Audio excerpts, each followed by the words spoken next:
Welcome to Moise Mbie Ministries.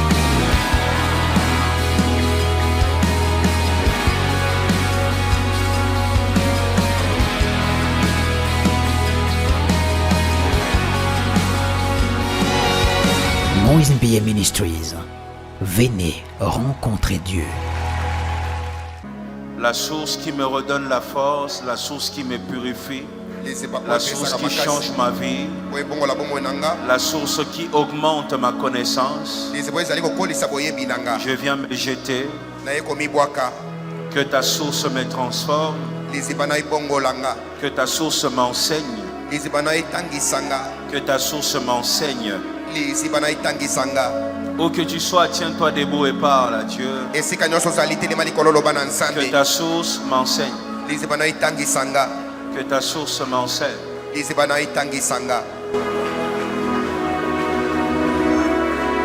Oh, Alléluia,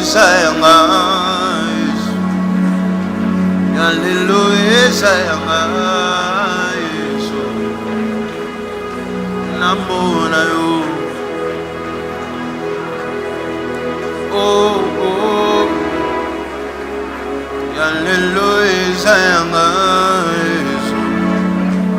Alléluia, Namona yo.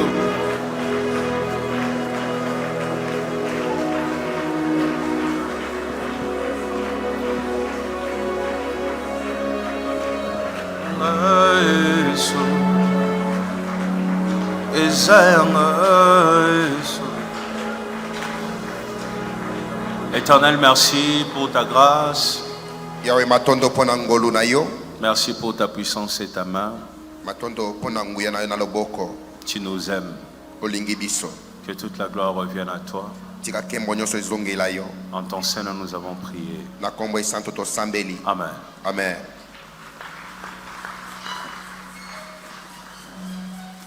Je bénis Dieu qui permet que je te retrouve ce soir. Je rends grâce à Dieu pour la soif que tu manifestes. Je réalise à quel point l'Église a besoin d'être enseignée et d'apprendre des choses.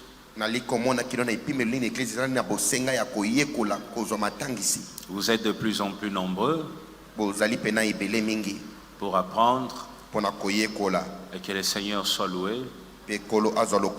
On acclame pour le Seigneur.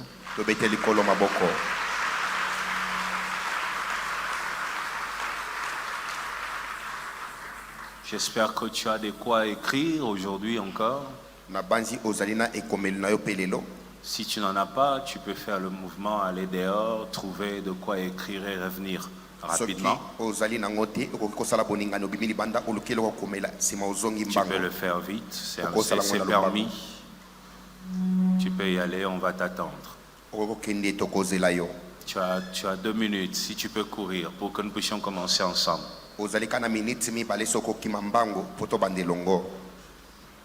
Allez, tu peux faire comme les autres qui sont en train de sortir. Mais tu as 2 minutes, pas plus. 2 minutes.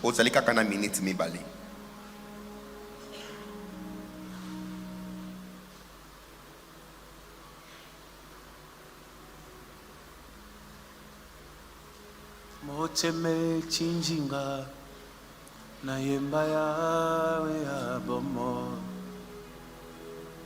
Moteme chinjinga na yemba yawe ya bomo. Na yemba yawe ya bomo. Na yemba yawe ya bomo. Na yemba yawe ya bomo. Na yemba yawe ya bomo. Basoti chimbile. Chimbila Yesu chamakanda. Bonsoti chimbile. Chimbila Yesu chamakanda. Chimbila Yesu chamakanda. Tuimbilae sucha makanda. Tuimbilae sucha makanda.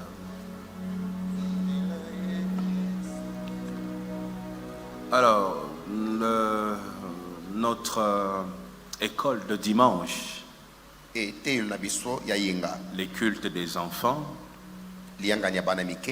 c'est un département qui a 3 salles de classe.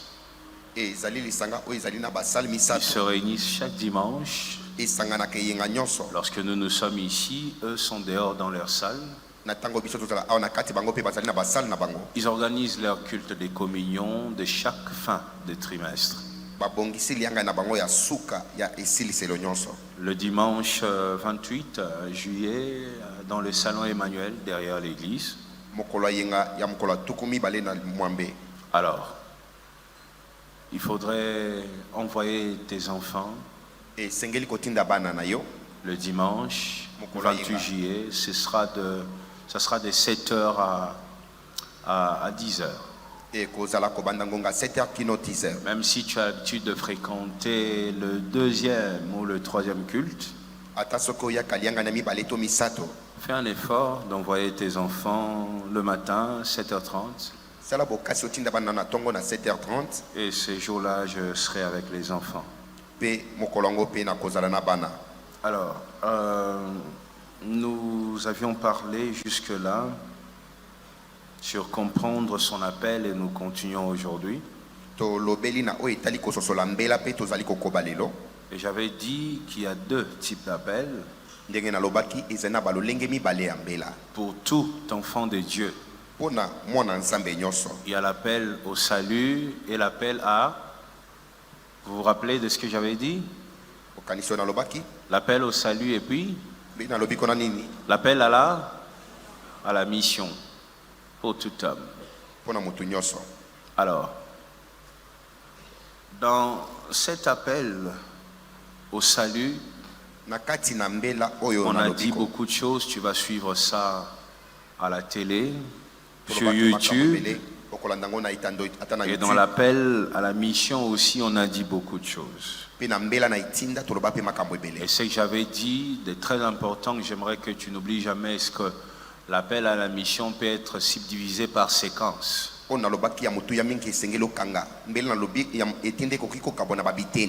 Un seul appel peut contenir plusieurs missions. C'est ainsi un homme peut commencer comme joueur de football. Dieu a permis qu'il exerce là-bas. Après un temps, la personne devient entraîneur. Et même un jour, vous êtes surpris, la personne est évangéliste. Je pense qu'il y a un ancien joueur de Arsenal qui devient pasteur. C'est son appel. On peut commencer professeur d'université et puis un jour finir pasteur. On peut commencer militaire et puis ça finit autrement. Il ne faut pas dire il est dans beaucoup de choses, il s'embrouille. Non. Un pasteur peut finir politicien, c'est la partie qu'on n'aime pas. Mais c'est possible. Un seul appel peut contenir plusieurs missions. David commence comme berger. Il devient porteur d'armes. Et puis il finit roi. Dans son appel, il y a eu plusieurs branches, plusieurs parties qui font partie de son appel.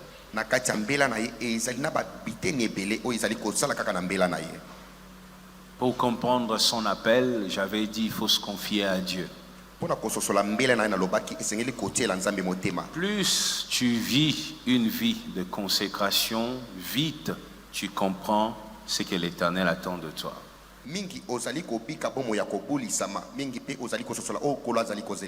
Ta vie doit être une vie de consécration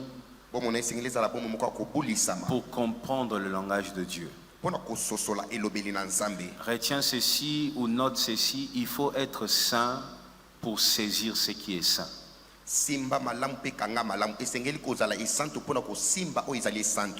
Lorsque Ésaïe a compris, a accepté son appel, la Bible parle d'un chérubin qui est parti du trône de Dieu avec une braise et a touché les lèvres d'Ésaïe. Il a fallu le purifier car la mission était sainte.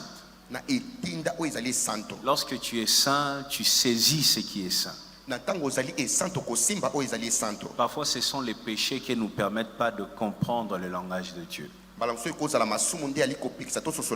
que ton esprit est perturbé par tant de choses.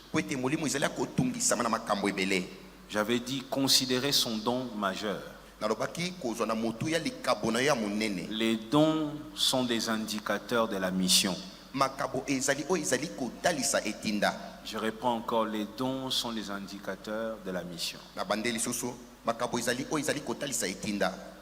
Dieu ne te donnera jamais une capacité pour que tu ne t'en serves pas.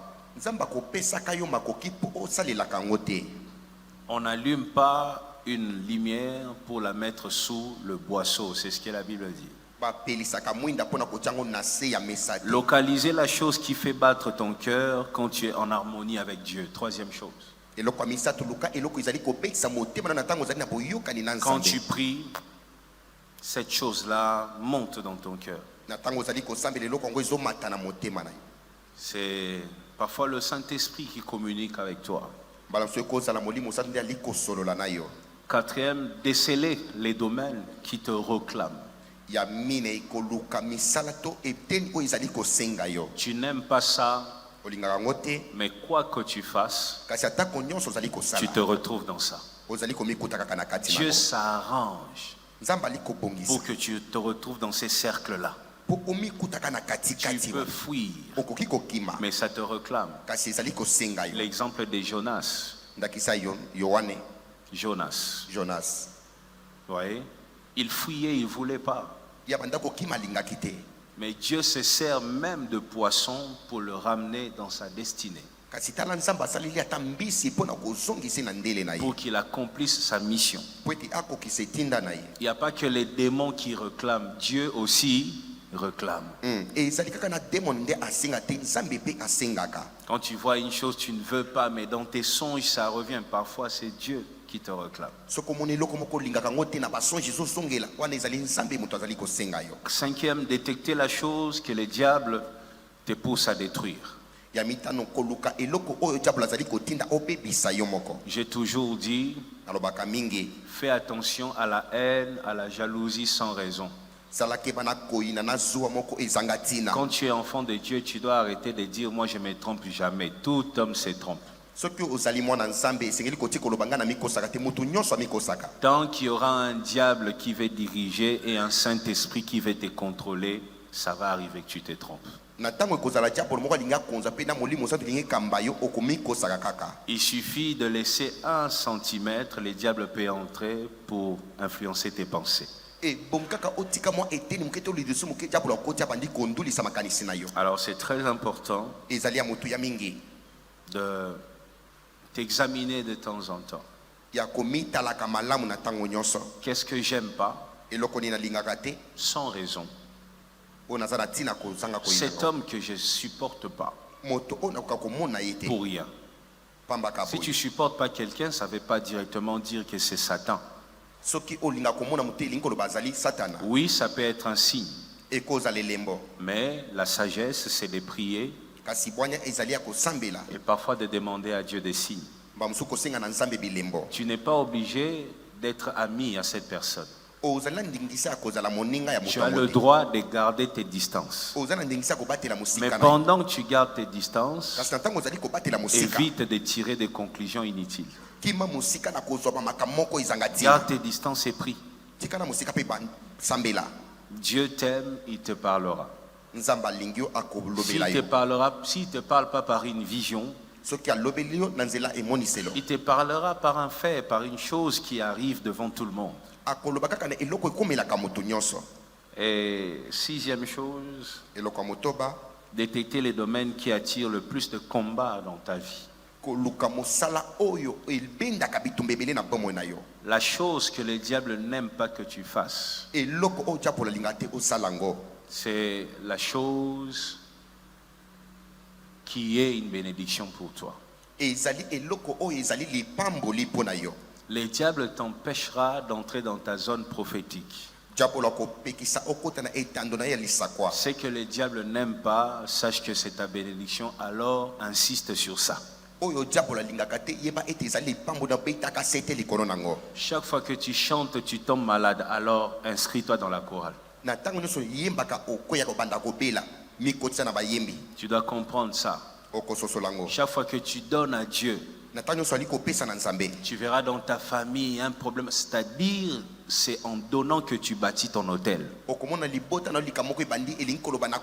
Inscris-toi comme partenaire à l'église. Tu vas dans un domaine, quelque chose que tu veux faire dans la vie, tu fais tout facilement. Mais il y a cette partie-là où tu vois beaucoup de jalousie, les insultes. Sache que c'est ta vie. Sors d'un entourage médiocre. La médiocrité détruit la vision. Quand tu es dans la médiocrité, le mal sera bien et le bien sera mal. Quand tu vis avec ceux qui sont médiocres, l'échec est une bénédiction.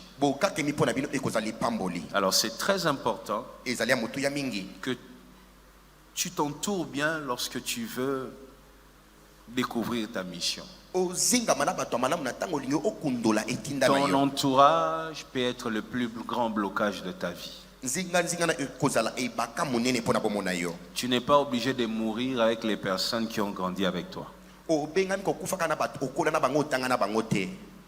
Tu n'es pas obligé. Sortir de ta zone de confort. Vous vous souvenez, je vous avais dit, il y a des timidités qui sont démoniaques. Vous le savez. Une timidité démoniaque. Une timidité qui t'empêche même de trouver un boulot, de profiter de certaines relations. Et la dernière chose, neuvième, la parole de la prophétie. Écoute, dans la parole de la prophétie, il y a trois choses. La première chose qu'il faut retenir dans la parole de la prophétie, c'est qu'il existe des prophéties ou des paroles qui ont été prononcées avant ta naissance. C'est dans la Bible. Samuel n'est pas encore né. Avant sa naissance, sa mère dit: cet enfant, je te l'offre. Vous voyez, Samuel doit savoir une chose. Avant sa conception dans les ventres des mamans, il y a déjà une parole qui a été prononcée sur sa vie. Et plusieurs, vous êtes là. Il y a des paroles qui ont été prononcées avant que vous puissiez naître. Il y a l'exemple de Samson. Avant la conception de Samson, il y avait déjà une ligne. Il ne doit pas raser sa tête. Il sera un instrument de délivrance. Et toutes ces choses. Il n'y a pas que dans la Bible que ça se fait. Tu es là. Il y a eu des paroles de prophétie avant même que tu naisses. Voilà pourquoi parfois il faut demander à ses parents: qu'est-ce qui était dit sur ma vie? Y a-t-il une parole de bénédiction qui a été libérée sur moi? Et aussi, vous parents, communiquez à vos enfants les événements liés soit à leur naissance, soit avant qu'ils naissent. Tu avais eu un songe avant que cet enfant naisse, avant que toi, maman, tu tombes enceinte. Mais parle à l'enfant tous les jours. Dis à cet enfant, toi tu n'es pas n'importe qui. Avant ta naissance, j'avais vu le soleil. Est-ce que tu me comprends? Pourquoi ça permet à constituer une prophétie pour la vie de ton enfant? Et il y a la deuxième chose, c'est sont des prophéties ou des paroles liées à la période de la naissance, vous voyez? Entre la naissance et le jour où on dédie l'enfant à l'Éternel. Moi, on m'appelle la réserve de l'Éternel. Ces noms, je l'ai reçu les jours où on priait pour moi à l'église. Les jours où on m'abandonnait au pied du Seigneur. Mon père et ma mère m'ont ramené à l'église à l'époque de paille. Et c'est là que pendant la prière, un homme qu'on appelait Mathieu Kazadi, un pasteur ménonite, c'est lui qui a prié pour moi. Il était aveugle parce qu'il était très vieux. C'est en priant pour moi que toutes les prophéties de ma vie ont été libérées. Tout ce que je fais aujourd'hui, ça a été prononcé lors de la prière à l'église quand j'avais 6 mois. Le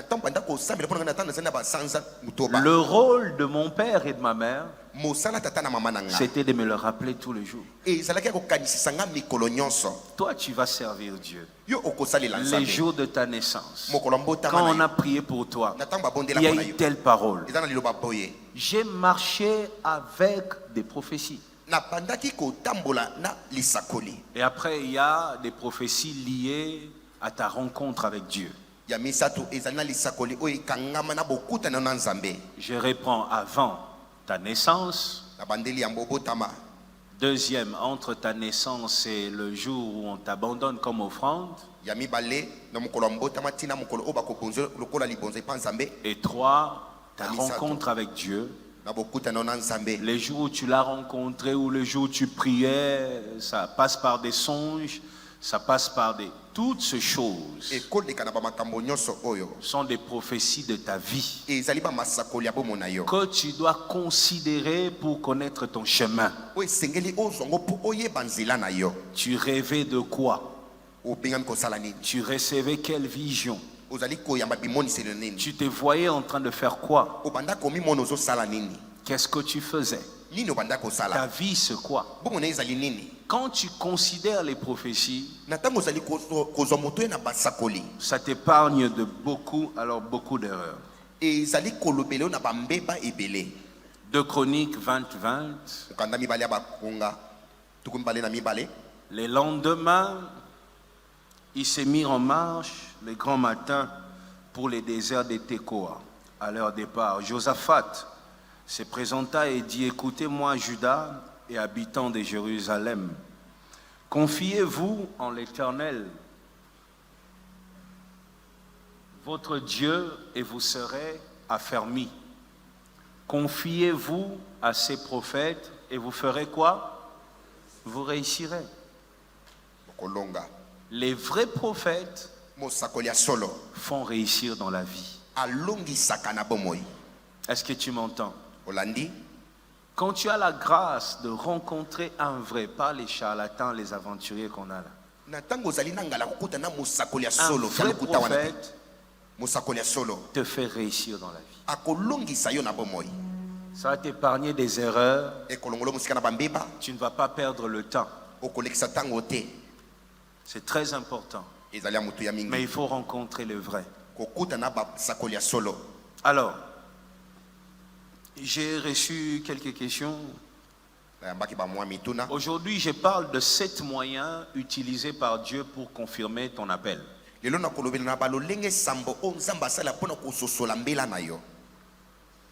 Communication corrigée, je dis 7 moyens utilisés par Dieu pour confirmer ton appel, pas son appel, ton appel. Corrigez ça. Je vais parler de ça, j'espère arriver à 7. Si j'arrive pas à 7, je continue les mercredis prochains. Sœur Dorcas demande comment différencier l'appel au salut et l'appel à la mission. Sœur Dorcas, je te renvoie sur YouTube pour mieux comprendre le tout premier message. J'ai prêché il y a 2 semaines. Je peux te répondre, mais ça ne sera pas profond.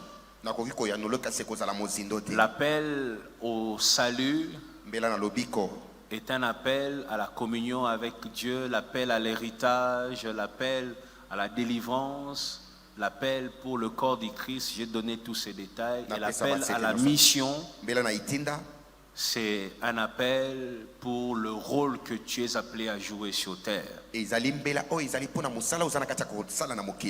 Frère, sœur Percy. Alors, la sœur Dorcas demande quels sont les signes pour reconnaître un appel. C'est ce que je vais prêcher aujourd'hui. Sœur Percy, elle dit qu'elle a reçu un appel au pastoral. Mais elle sent que son don majeur, c'est la cuisine. La coiffure. Alors, qu'est-ce qu'elle doit faire? Écoute, tu peux fonctionner dans la vie avec des appels, des missions. Même toi, si tu as la grâce. Mais ma crainte est que tu sois déséquilibré. Moi, j'ai 2 dons majeurs. Je suis musicien. Je suis pasteur. J'évolue dans les 2. J'ai cette grâce où mon côté pastoral prospère et mon côté musical aussi prospère. Mais par expérience, je vais te dire, quand il y a des appels dans ta vie, ça va briller par saison. Il y aura des saisons où l'appel du côté coiffure va plus briller que le pastoral. Et à un moment, c'est le pastoral qui brille, Dieu a fait les choses comme ça. On a des jambes, mais pour marcher, il faut qu'une jambe soit devant et l'autre suit. C'est comme ça quand tu as des appels ou plusieurs grâces dans la vie.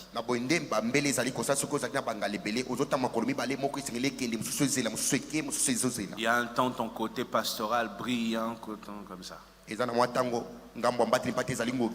Mais pour gérer des grands dons, il faut que tu sois une personne très équilibrée. C'est pas facile, mais c'est possible. Alors, sœur Nana, l'appel à la mission concerne que les chrétiens. Il faut suivre aussi ma première prédication il y a 2 semaines. J'avais dit, l'appel à la mission n'est pas un appel que nous recevons plus nous marchons avec Dieu. L'appel à la mission est venu dans l'éternité avant même ta naissance. Est-ce que tu me comprends? Alors, si l'appel à la mission, tu l'as reçu avant ta naissance, c'est-à-dire tu l'as reçu avant que tu sois chrétien. On est d'accord? Parce que avant ta naissance, tu n'étais pas chrétien. L'appel vient avant toute chose. Mais seulement quand tu deviens chrétien, à cause de la foi, tu reçois la force pour accomplir ton appel. Est-ce que tu me comprends? Mais l'appel vient avant la foi. Donc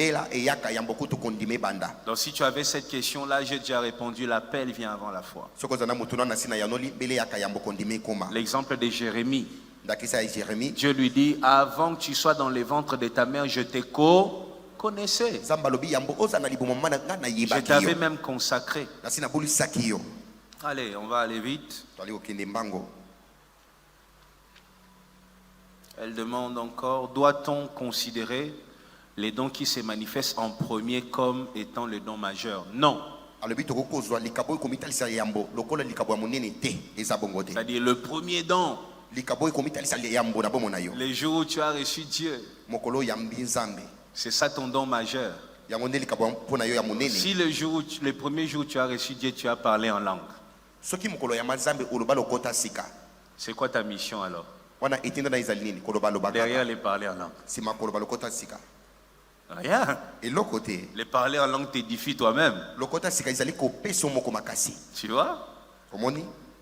Les dons majeurs, c'est les dons qui bénissent plus. Ça bénit plus. Ça bénit un grand nombre de gens. C'est l'un des signes du don majeur. Il ne faut jamais oublier que tout don du Saint-Esprit ou toute grâce que Dieu fait à l'homme, la Bible dit, c'est pour l'utilité comment? Commune. La grâce que Dieu te fait, c'est pour que les autres soient bénis. Et l'un des signes d'un don majeur, c'est un don qui sert plusieurs. Ça aide plusieurs, ça bénit plusieurs. C'est comme ça que tu peux aussi définir un don majeur. Allez. Est-il possible qu'une personne grandisse, voire même vieillir, sans se rendre compte d'un quelconque don qu'elle possède? Laisse-moi te dire, sœur, il y a 90% des gens là qui ne savent même pas pourquoi ils sont là. Pourquoi ils sont nés. Pourquoi ils sont fils de leur père et de leur mère. Pourquoi ils ont crié en Jésus. Ils sont en train de vieillir. Dans les cimetières, tu vois là, il y a peut-être 95% des gens qui n'ont pas compris pourquoi ils ont existé. Donc c'est possible de vieillir et mourir sans savoir pourquoi tu es né. Alors c'est très important que tu suives ces enseignements jusqu'à la fin, ok? Sois béni au nom de Jésus. Alors, Malangou demande comment faire pour sortir de ta zone de confort. J'ai beaucoup hésité quand j'ai reçu cette question parce que Dieu a plusieurs moyens. Pierre aimait, se sentait bien dans la barque. Dieu veut qu'il marche sur les eaux. La seule façon de pousser Pierre à désirer les eaux plus que la barque, c'était la tempête. Malheureusement, c'est la prière que je ne vais pas faire pour toi. Je ne vais pas dire, Seigneur, envoie la tempête dans sa vie. Non. Donc, quand Dieu veut te sortir de tes habitudes, il utilise divers moyens. Mais pour toi, on ne va pas prier, on ne va pas envoyer les vents dans ta vie. On va te demander juste de prier, demander l'esprit de force, l'esprit de sagesse dans ta vie pour que tu arrives à accomplir ta mission. Dis-moi Amen. Amen. Alors, comment faire pour maintenir les bonnes choses dans ta vie? Je te conseille de t'attacher à mon ministère. J'enseigne que ça. Plus tu restes avec moi, plus tu vas découvrir des choses que je ne pourrais pas dire en une minute. Comment reconnaître le don de Jésus-Christ dans sa vie? La foi. Si tu crois, tu reconnais que Jésus-Christ est mort pour toi. Alors, frère, grâce. Le choix d'une église, d'un pasteur dépend de la personne ou de Dieu. Ça dépend de Dieu. Mais Dieu peut te parler au travers d'une invitation d'un ami. Dieu peut te parler au travers d'un songe. Dieu peut te parler au travers d'un amour profond pour un homme de Dieu. Tu l'aimes tellement que tu vas dans son église. Dieu peut te parler par une conviction simplement. Mais c'est Dieu qui t'envoie dans les verts pâturages. La Bible dit, il me conduit près des eaux paisibles. Quand c'est Dieu qui te conduit, tu es sûr de te retrouver auprès des eaux paisibles. Amen. Amen. Pourquoi je réussis difficilement dans ma vie et les bonnes prophéties ne se réalisent pas?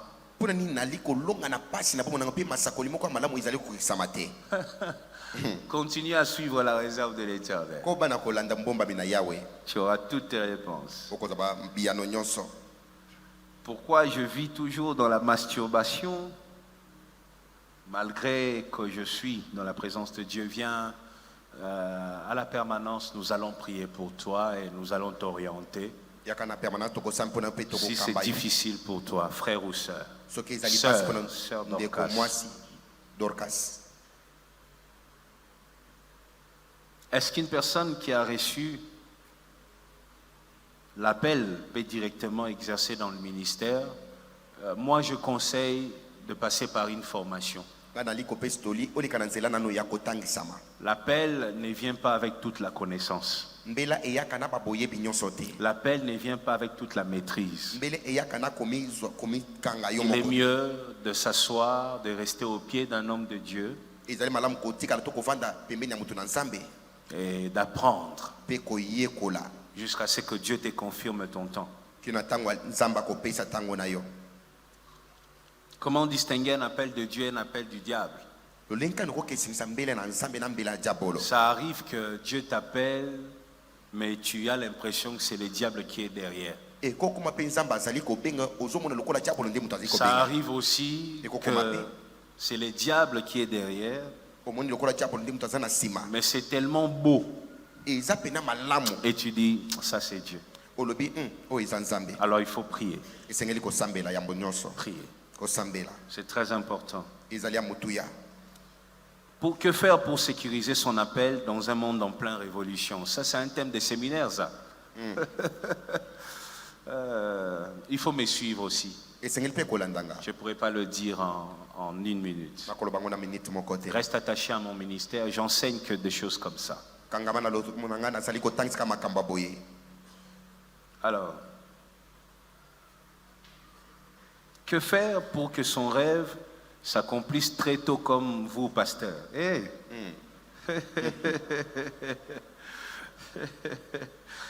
Alors, il faut comprendre son appel le plus tôt possible.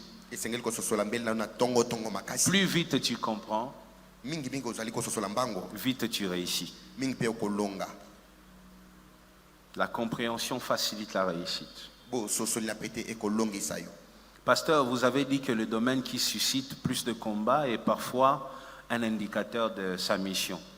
Mais vu les niveaux de haine des hommes dans ma famille, dans mon église, que faire pour ne pas y perdre sa vie? Marc 8, 35. La Bible dit, celui qui voudra sauver sa vie, qu'est-ce qui va arriver? La perdra. Hein? Mais celui qui perdra sa vie à cause de moi et de la bonne nouvelle, la sauvera. Cette réponse que je te donne est une réponse que Dieu m'avait aussi donnée. Un jour, je suis entré dans le culte de dimanche, j'étais là. Pendant l'adoration, j'ai commencé à verser des larmes. J'ai dit à Dieu, et ma vie alors? Je prends des risques. Je me sens exposé. Dieu m'a dit, les jours où tu voudras commencer à te protéger, c'est les jours où tu vas perdre. Sacrifie ta vie pour moi. Et moi, je serai ta sécurité. Dis à quelqu'un, c'est Dieu qui sécurise.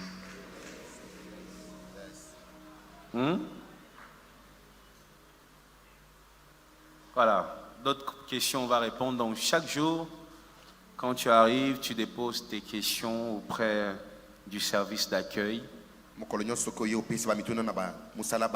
Et le jour qui suit, je réponds. Allez, je peux commencer le message d'aujourd'hui. Yahweh zwana yolokumu yobongi nankembo mabolongo nyonswe gumba melayo minoko nyonswe ta cholayo oyemba Yesu Yesu oh Yesu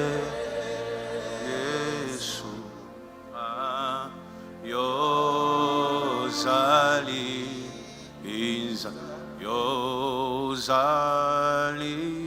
nzambe Yesu yalola Yesu yozali siba na bomo neto kumisama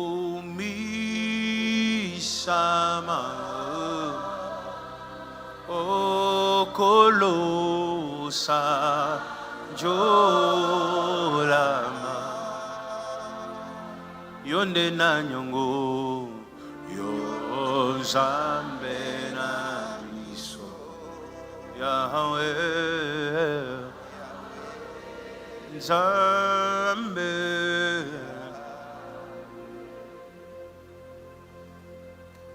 Cet moyen utilisé par Dieu pour confirmer ton appel. Écoute, quand Dieu t'a appelé, il y a toujours un moment où l'Éternel vient pour confirmer cet appel. Tu vois, Jérémie est né, je donne toujours l'exemple de Jérémie parce que c'est un appel tellement propre. Jérémie est né, il grandissait. À un moment, il y a eu crise dans la nation. Et regardez, c'est là que l'Éternel vient dans sa vie et lui dit, je t'ai appelé, je t'ai choisi avant le ventre de ta mère. L'Éternel vient confirmer son appel. Chaque appel, chaque appel a une période de confirmation. Et Dieu me dit que c'est la période de confirmation de quelqu'un qui est ici. La période où Dieu confirme l'appel de quelqu'un. Et pendant que je serai en train de prêcher, tu sentiras que je parle de ce que tu vis en ce moment. Et Dieu me dit de te dire, il t'aime. J'entends dans mes oreilles, Jésus t'aime, Jésus t'aime, Jésus t'aime. Alors, quand le temps de l'accomplissement de la mission arrive, ce moment vient avec une confirmation. C'est très important de comprendre ces enseignements pour comprendre comment marcher avec Dieu. C'est très important, écoute-moi attentivement. Quand l'heure de la confirmation arrive, ou alors quand Dieu veut confirmer ton appel, première chose, il crée des opportunités.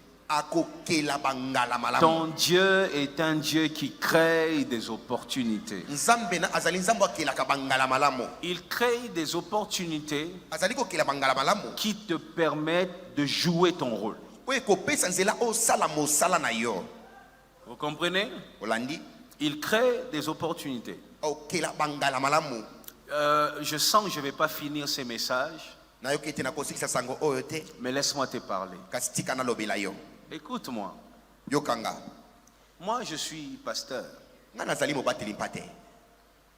À l'époque, la cité Bethel était déjà une grande église. Moi, un jour, je suis allé dormir. Je n'étais pas encore pasteur ni pasteur en formation. Je vais donner beaucoup d'exemples pour que tu comprennes, ok? Je n'étais même pas pasteur en formation, rien du tout. J'étais le pianiste simplement de l'église. Je me vois assis au milieu des pasteurs. Dans un songe. Et je voyais notre père spirituel, l'apôtre Emmanuel Mbiyé. Je le voyais aveugle. Il a perdu toutes ses forces. Il prêchait un moment comme un tonnerre. Il ne voyait plus. Il n'arrivait plus à prêcher. Il était perdu. Et plusieurs hommes de Dieu qui étaient à mes côtés disaient, oh, regardez l'apôtre, touchez-le, il va tomber. Chacun réagissait avec ses paroles. Moi, je me suis levé au milieu de tous ces hommes de Dieu. Je suis allé le prendre. Je l'ai déposé à sa place. Pouf! Je sursaute. Maintenant, dans ce songe-là, j'avais vu l'église qui n'avait plus beaucoup de gens. Il n'y avait pas beaucoup de lumière dans l'église. Dans mon songe, je voyais une crise. J'ai pris ce songe, j'ai commencé à prier. J'ai commencé à chasser les démons. Démons et à crise. Et Kende. J'ai chassé les démons de crise. J'ai chassé les démons. Plusieurs années après, l'apôtre Mbiyé tombe malade. Dans l'église, il n'y a plus beaucoup de gens. La crise que j'avais vue, que j'avais chassée là, j'ai vécu ça. Or, ça n'avait rien à voir avec un combat spirituel. Moi, j'ai chassé des démons là où il ne fallait pas chasser. Dieu me parlait simplement d'une mission que je dois accomplir dans la cité Bethel. Un jour, l'apôtre Mbiyé revient d'Europe. Il est fatigué, abattu. Il voyait l'église dans une crise. L'église correspondait exactement à ce que j'avais vu dans mon songe. L'apôtre Mbiyé organise une réunion. Et là, je suis déjà pasteur assistant. Le songe, je l'ai eu, j'étais que pianiste. Plusieurs années après, la chose arrive. Et la chose arrive pendant que je suis devenu le pasteur assistant. Et c'est là que pendant la réunion, l'apôtre Mbiyé demande, qu'est-ce qu'on fait pour élever l'église? C'est là que j'ai dit à l'apôtre Mbiyé, Pendant la réunion, mon cœur commence à battre. Le Saint-Esprit me rappelle ce que j'avais vu il y a 20 ans. J'entends Dieu me dire, n'est-ce pas, c'est ce que tu avais vu. C'est à toi de le faire asseoir. Donne-lui le repos. J'ai dit à l'apôtre Mbir, laisse-moi essayer. Il a refusé. Deuxième fois, laisse-moi essayer. Il a refusé. Troisième fois, il m'a donné ma chance. Il a accepté. Et c'est comme ça que je deviens pasteur de la cité Bethel. Tu vois, quand Dieu veut confirmer ton appel, il crée des opportunités. Je sais que quand je dis opportunité, toi tu vois une ouverture. Parfois, la crise est une opportunité. Est-ce que je parle à un appelé? Moi, l'opportunité que Dieu a présentée devant moi, ce n'était pas une bénédiction. Ce n'était pas une porte qui s'ouvrait.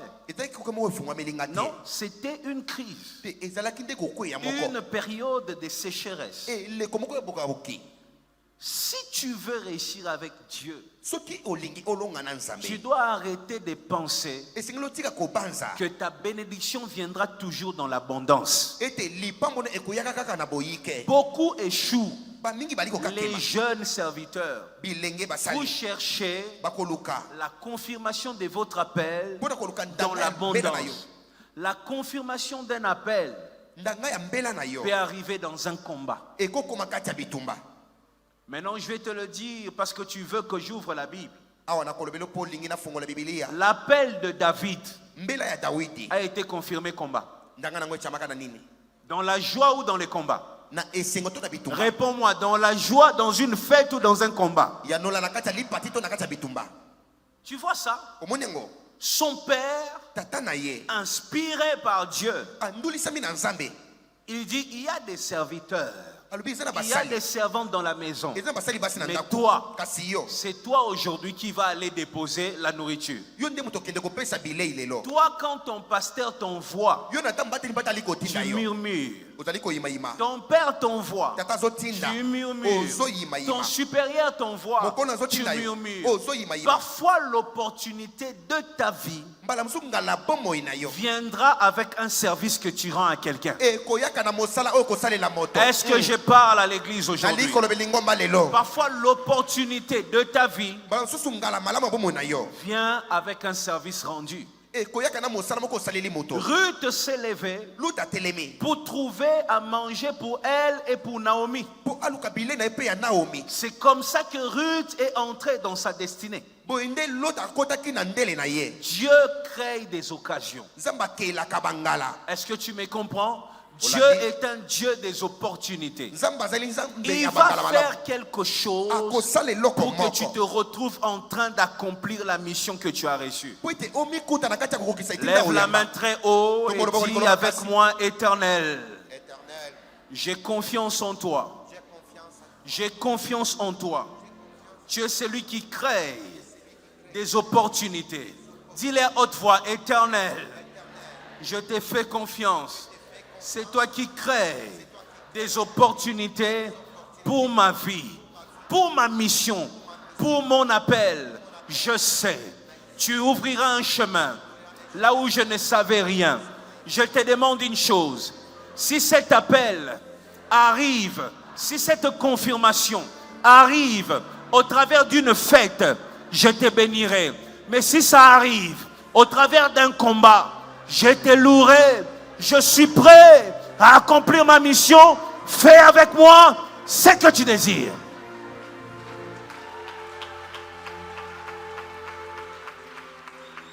Voilà pourquoi ce jeudi, tu trouves ça dans Samuel chapitre 17, verset 22. Tu peux écrire ça en Samuel 17, 22. Et aussi, lis avec moi 2 Timothée 4, 2 Timothée chapitre 4, tu peux écrire verset 2. 2 Timothée 4, 2. La Bible dit, prêche la parole. Insiste. Regarde, insiste où? En toute occasion. Favorable ou non. Reprend, censure et exhorte avec toute douceur et en instruisant. Toute occasion est bonne pour que tu accomplisses ta mission. Tu dois comprendre ça si tu crois que tu es appelé. Parfois ça vient avec de bonnes choses. Parfois ça vient avec une maladie. Dieu peut se servir d'une maladie pour te faire entrer dans ta destinée. Il peut se servir d'un échec pour te faire entrer dans ta destinée. Quelles sont les occasions que tu as ratées dans ta vie parce que tu attendais que ça soit agréable? Regarde ce que l'apôtre Paul dit à Timothée. Il dit censure, exhorte avec toute douceur. Est-ce que tu vois ça? Comment je vais exhorter avec douceur? Ok? Lorsque les occasions ne sont pas favorables. Comment je fais pour être doux là où je suis insulté? Comment je fais? C'est là que Dieu t'attend. Tes réactions ne doivent pas dépendre des réalités. L'église, est-ce que tu m'entends? Tes réactions ne doivent pas dépendre des réalités. Lève encore la main. Dis à Dieu, je veux te servir. Je veux accomplir ma mission. Donne-moi la maîtrise. Que je ne m'emporte plus. Donne-moi la maîtrise. Mon âme, écoute-moi. À partir d'aujourd'hui, tu seras humble, patient, calme, pour ne pas détruire la mission. Dans un milieu qui n'est pas favorable, je serai doux. Au nom de Jésus. Amen. Amen.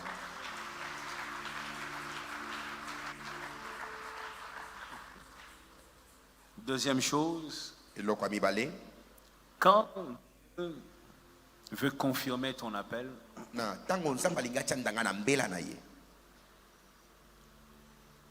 tu reçois un accompagnement céleste. Un accompagnement. Joshua prend le relais. Moïse est mort. Le premier défi pour la mission de Josué s'appelle Jéricho. Il y en a qui ont commencé leur vie avec des choses faciles et d'autres ont commencé avec des choses difficiles. Josué commence sa mission face à un mur fermé, barricadé.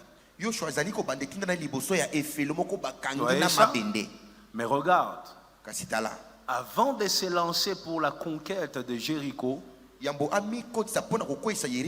Bible dit dans Josué 5, verset 13, comme Josué était près de Jéricho, il leva les yeux et regarda. Voici un homme se tenait debout devant lui, son épée nue dans la main. Il alla vers lui et lui dit, es-tu des nôtres ou de nos ennemis? Et la réponse de cet homme était je suis le chef de l'armée du ciel. Quand Dieu t'appelle et qu'il confirme ton appel, l'heure a sonné pour ton appel, le ciel t'accompagne. Le ciel t'accompagne, écoute-moi. Je veux que l'église grandisse. Écoute-moi. Je veux que tu acceptes, parce que c'est biblique, l'ange qui est venu secourir Israël et son leader Josué. Je veux que tu acceptes avec moi que cet ange n'a jamais annulé le combat. Non, le combat de Jéricho n'a pas été annulé. Non. Cet ange n'est pas parti nuitamment. Il dit non, tu ne vas plus combattre Jéricho, lève-toi seulement les matins, tu verras que Jéricho est tombé. Non, non, non. L'ange n'a pas annulé le combat. L'ange a accompagné le combat. Écoute-moi, il n'a pas annulé la bataille, il a accompagné la bataille. Dieu n'annule pas toutes les batailles. Est-ce que tu me comprends? Le fait que tu sois combattu ne veut pas dire que ce n'est pas ton appel. Il y a des combats que Dieu annule et il y a des combats que Dieu accompagne. C'est-à-dire le combat là, tu vas vivre ça. Tu es obligé de livrer cette bataille. Mais dans ce combat, il y aura quelque chose de surnaturel que tu ne vas pas comprendre et ça sera ça l'accompagnement du ciel. Explique-moi comment des trompettes font tomber des murs. Pam, pam, pam, un mur tombe. L'accompagnement du ciel. Quand Dieu t'accompagne, il y a parfois de combats sur ton chemin, mais c'est ta manière de gagner cette bataille qui sera tellement spirituelle que les gens qui sont à tes côtés vont se demander comment tu as fait. Écoute-moi. Tous les hommes de Dieu, pas ceux qui fuient les combats là, non. Tous les hommes de Dieu qui ont vécu ou qui ont eu des ministères très mouvementés, comme moi là. Écoute. Tu te mettras à poser des questions. Écoute-moi bien. Comment tu as fait ça? Comment tu as réussi ça? Sur 100% des questions que tu vas poser à ces grands hommes de Dieu, retiens ceci. Il y aura parfois 70% de questions où ils n'arriveront pas à te répondre. Ils vont te dire, c'est Dieu. Parce qu'il y a des choses, quand le ciel t'accompagne, il y a des choses que toi-même tu ne comprends pas. Comment tu as fait ça? Comment tu as livré ces combats-là? Comment tu as remporté cette victoire-là? Toi-même tu regardes, tu te rends compte qu'il n'y avait aucune stratégie. Dieu dans les ciels l'a fait. Quand Dieu veut confirmer ton appel, le ciel t'accompagne. Il y aura un côté surnaturel dans ton ministère. Il y aura un côté surnaturel dans ton business. Il y aura un côté surnaturel dans ton mariage. Il y aura un côté surnaturel. Comment vous expliquer? Anne la stérile. Son mari l'aime plus que tout. Quand tu es dans ta mission, il y aura toujours quelque chose qui sort de l'ordinaire. Quelque chose qui n'est pas physique, qui n'est pas matériel. Tu sens toi-même que ça, c'est que Dieu qui peut faire ça. Tu comprends ça? Moi, si je me mets à te parler, tu vas me demander, pasteur, comment tu as livré telle bataille? Comment tu as fait ça? Il y a des choses, même moi-même, je ne sais pas comment j'ai fait. Dieu l'a fait. Que c'est Dieu qui a marché avec moi, marche aussi avec toi. N'oublie jamais ça. Et écoute-moi. Il est très important pour un missionnaire de prier toujours en demandant quelque chose de surnaturel dans ta vie.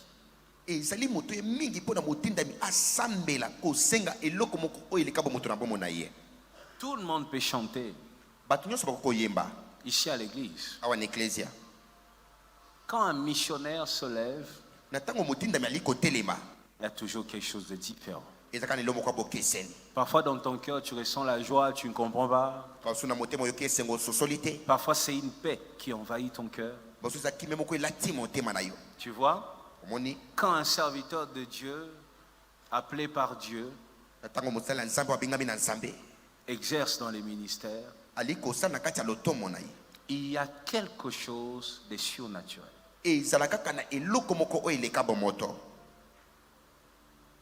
Quelque chose de surnaturel. Au début de mon ministère, j'étais surpris.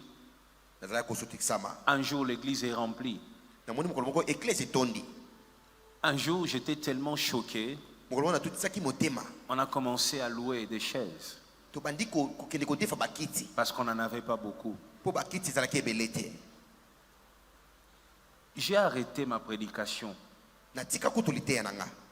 J'ai dit aux gens qui sont venus ici à Bethel par invitation. Quelques personnes ont levé les mains. J'ai dit qui sont venus ici par songe.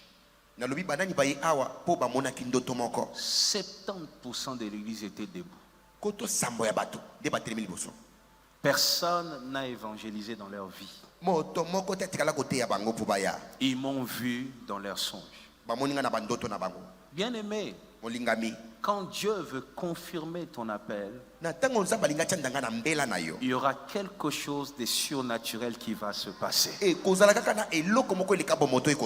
Donc quand tu commences ton business, dis à Dieu, confirme que je suis dans ta volonté par quelque chose de surnaturel.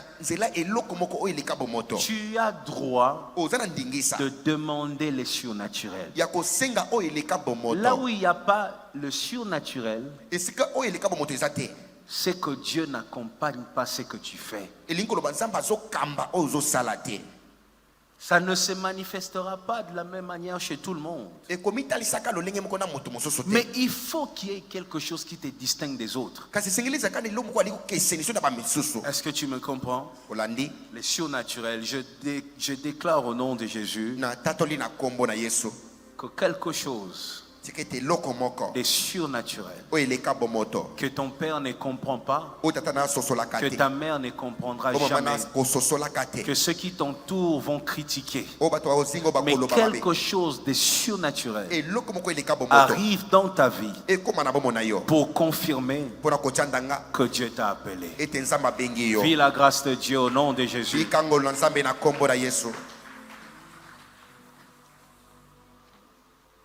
Motema ezanelika Yesu yende moya tongo Atanaka chamolili yakotelema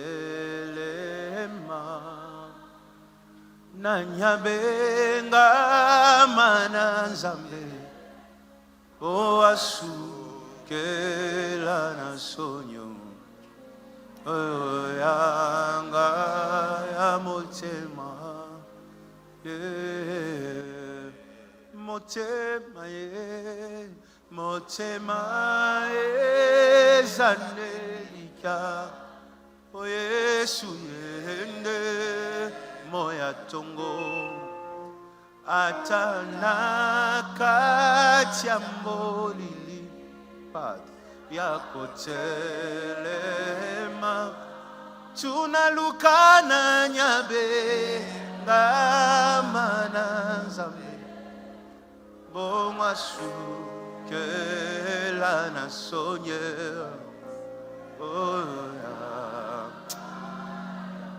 je sens une onction dans cette chanson aujourd'hui. Chante encore avec moi plus fort à haute voix. Oh, motema e zanelika Yesu yende moya tongo atana katia molili yakotelema tambola luka nanyabe ngamana shiloe ebo masu kela na sonyenga oyo ya motema. Dieu ne peut jamais t'appeler pour que tu marches toujours de manière naturelle. Quand Moïse a demandé à Dieu, quand je vais aller chez Pharaon, s'il me demande quelle est la confirmation de ton appel, qu'est-ce qui prouve que c'est Dieu qui t'a envoyé? Est-ce qu'il y a eu quelque chose de naturel? Il n'y a eu que le surnaturel. Mets ta main ici, les lèpres. Jette ton bâton, ça devient le serpent. Quand Dieu t'appelle, il faut qu'il y ait le surnaturel dans ta vie. Dans ce que tu fais, il faut qu'il y ait une dose du surnaturel. Ça, c'est que Dieu qui peut le faire. Un homme ne le fera pas. Il y a des choses, on regarde, on sent que ça, c'est ton père. Et c'est Amakila famille. Il y a des choses, on regarde, ça, c'est l'éducation. Mais il y a des choses. Rien à voir avec ton père, ta mère. Le signe que Dieu est avec toi.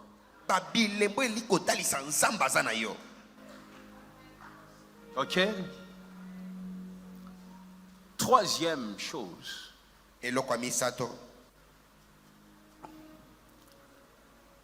Troisième signe. Quand Dieu veut confirmer ton appel,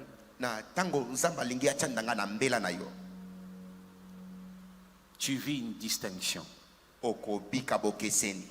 Écoute-moi. La distinction est l'un des signes de l'appel de Dieu.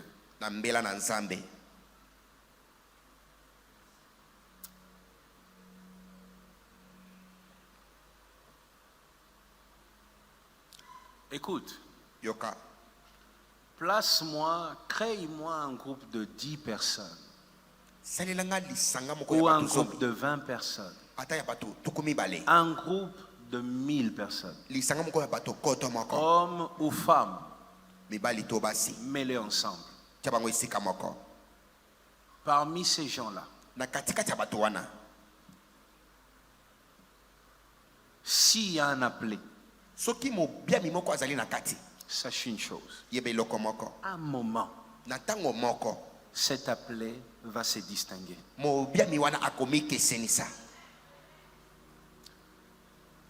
Un appelé n'a pas parfois besoin d'un poste pour que son appel se révèle.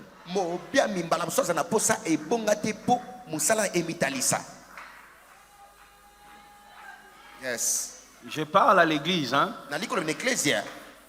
Malheur à toi qui court derrière les postes dans une église.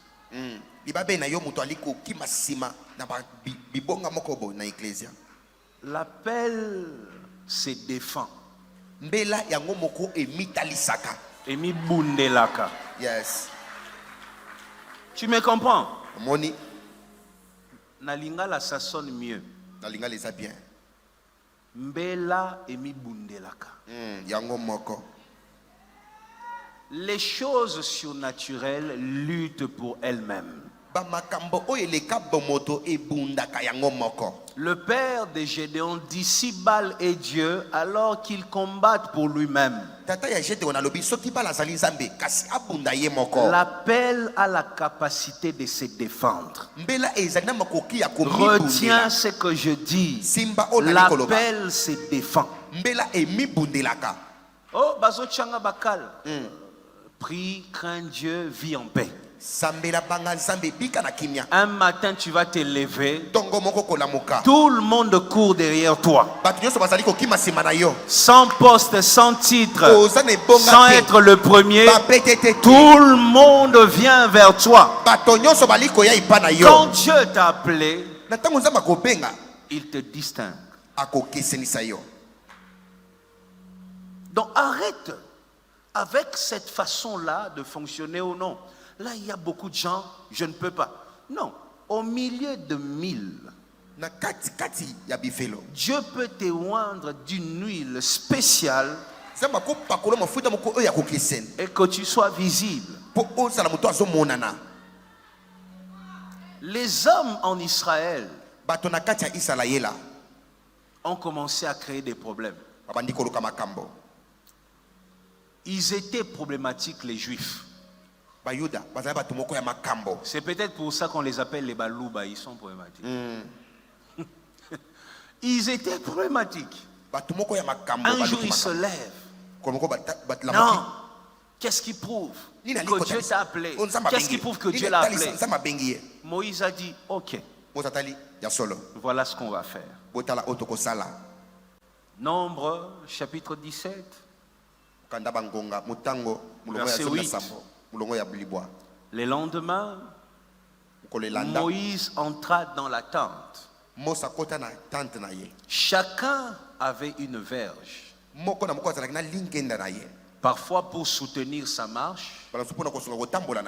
Parfois pour jouer son rôle de berger. Ils prennent, tous les challengers viennent avec leur verge. Ils déposent dans la tente. La Bible dit, voici la verge d'Aaron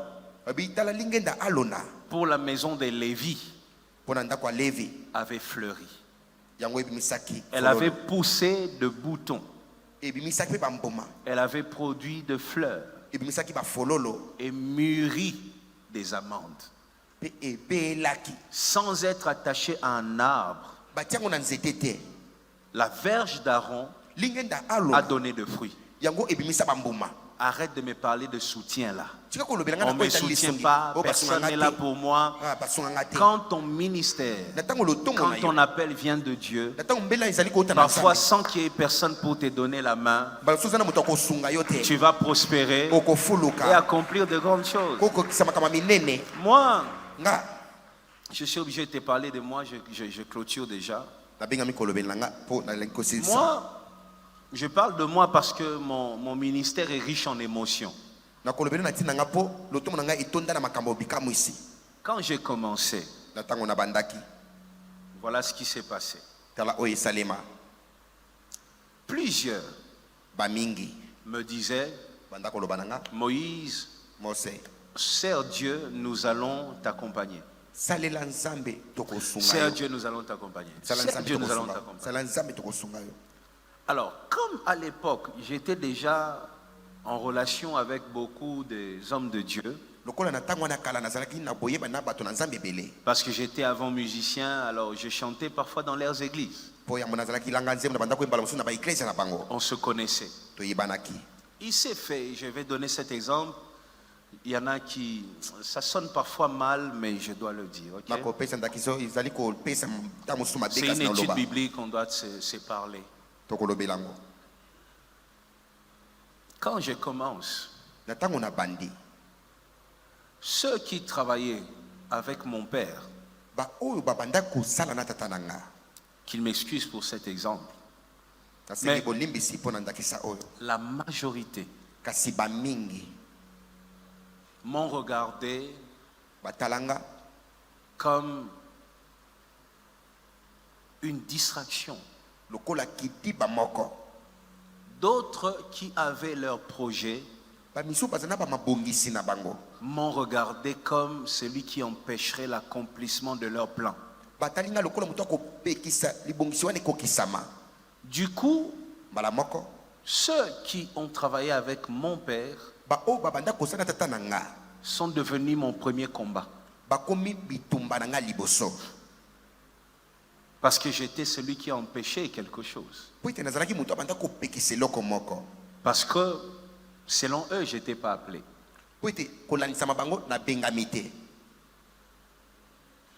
Je me suis dit, je vais me tourner vers ceux de ma génération. Ceux de ma génération ont eu peur de s'afficher avec moi. Ils avaient déjà fait des choses avec Dieu. Et moi j'étais un petit qui venait de commencer. Qui veut de moi? Les vieux m'ont combattu. Des autres églises. Parce que pour eux, un fils de pasteur ne devient pas pasteur comme ça. Nous, à l'époque, ce n'était pas courant qu'un fils de pasteur devienne pasteur. Tout ce qu'il disait, c'était: il fera 3 mois. Et on va passer à autre chose. Les pasteurs des églises sœurs, d'autres ont commencé à soutenir ceux qui me combattaient. Je me suis retrouvé seul, avec un père empoisonné qui n'a pas la force de m'aider. Si tu ne sais pas ce que c'est la solitude, moi je peux te l'enseigner, je peux te faire un séminaire. Tu n'as personne à appeler. Et j'étais qu'un fils de pasteur. Je n'ai pas eu la chance d'étudier dans des très grandes écoles pour connaître les enfants des grands. J'étais un monsieur qui a étudié dans de petites écoles. Je n'avais pas de grandes relations. Quel ministre va m'ouvrir sa porte? Quel président? Quel député? Même pour voir un bourgmestre. J'ai dit bourgmestre. Pour moi, c'était difficile. Il suffisait qu'un inspecteur qui n'a même pas sa carte vienne devant l'église ici. Il nous intimidait. Parce que je n'avais aucune relation, ni dans les milieux politiques et dans les milieux ecclésiastiques, j'ai personne. Par contre, je vivais que des émissions tous les jours.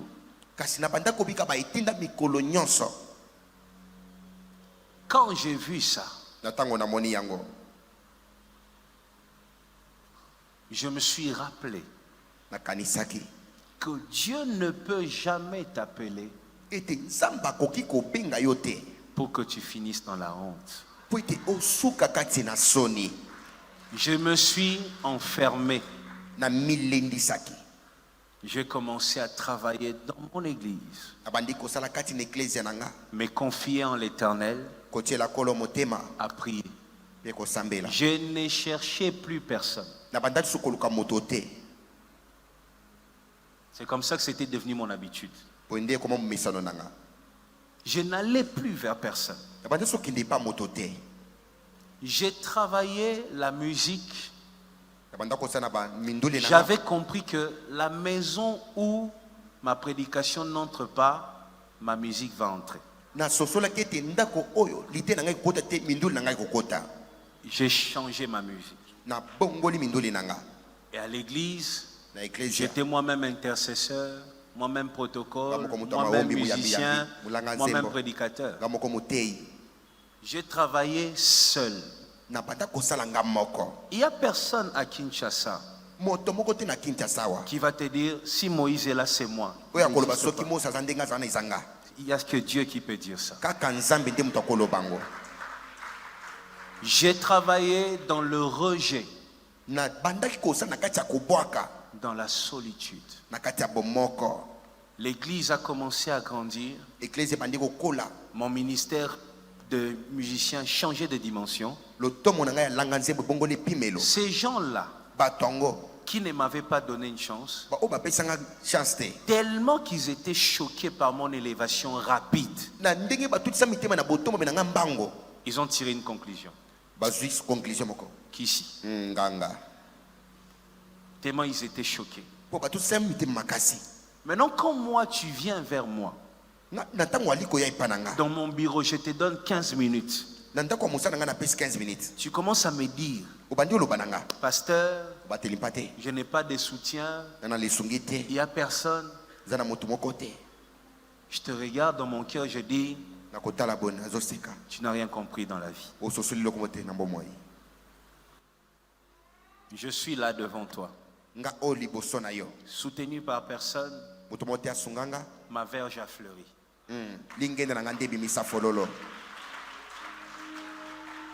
Quand tu es appelé par Dieu, il y a un temps où Dieu te distingue. Sois patient, compte sur lui, il va te distinguer. Est-ce que tu me comprends? Lève-toi, nous allons parler. Motema ezanelika Yesu yende moya tongo Atana katia molili Yako telema Lukana nyabenga manazambe Bonga sukela na sonye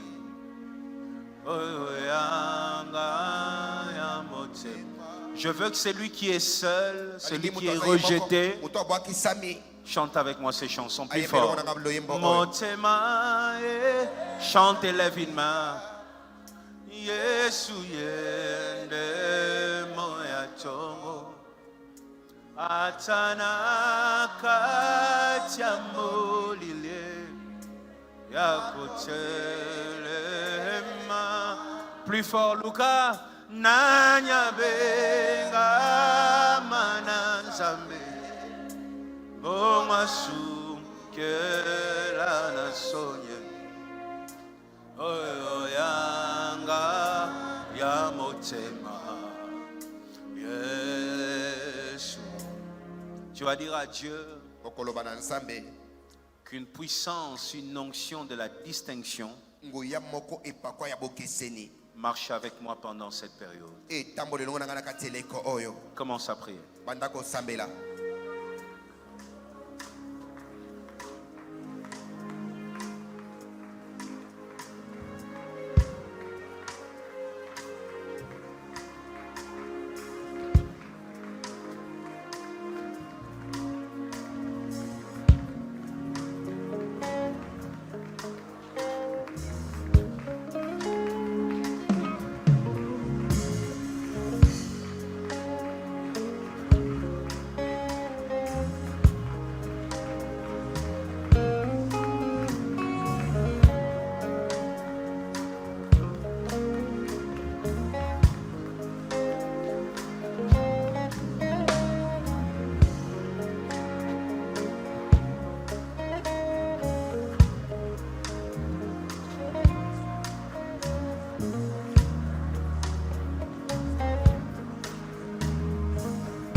Répands ton cœur, parle à Dieu. Demande une onction de distinction. Si tu le veux, monte encore dans la prière.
Yes. Welcome to Moise Mbie Ministries.